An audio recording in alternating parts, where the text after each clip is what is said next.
কৃষি কার্ড উদ্বোধন অনুষ্ঠানের প্রস্তুতি ঘিরে চলছে শেষ মুহূর্তের তৎপরতা। এ উপলক্ষে অনুষ্ঠানস্থল পরিদর্শন করেছেন মন্ত্রী প্রতিমন্ত্রীরা।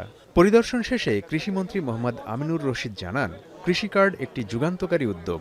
এর মাধ্যমে ভর্তুকি, প্রণোদনা ও সরকারি সহায়তা সরাসরি কৃষকের হাতে পৌঁছে যাবে। কালকের দিনটা ঐতিহাসিক দুই অর্থে। এক, বছরের প্রথম দিন এবং বাংলাদেশের প্রথম কৃষি কার্ড যে চালু হতে যাচ্ছে, এটা এই টাঙ্গাইলেই আনুষ্ঠানিকভাবে মাননীয় প্রধানমন্ত্রী উদ্বোধন করবেন। মুক্তিযুদ্ধ বিষয়ক মন্ত্রী আহমেদ আজম খান জানান, কৃষকদের জীবনমান উন্নয়নে নিরলসভাবে কাজ করে যাচ্ছে সরকার।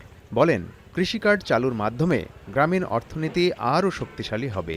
এইখানে স্টেডিয়াম থেকে কৃষক কার্ড বিতরণ উদ্বোধন করবেন।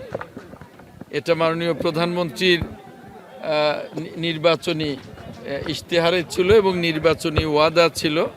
এ সময় ডাক, টেলিযোগাযোগ ও তথ্য প্রযুক্তি মন্ত্রী ফকির মাহবুব আনাম জানান, ডিজিটাল বাংলাদেশ গঠনের ধারাবাহিকতায় কৃষি খাতেও প্রযুক্তির ব্যবহার বাড়ানো হচ্ছে।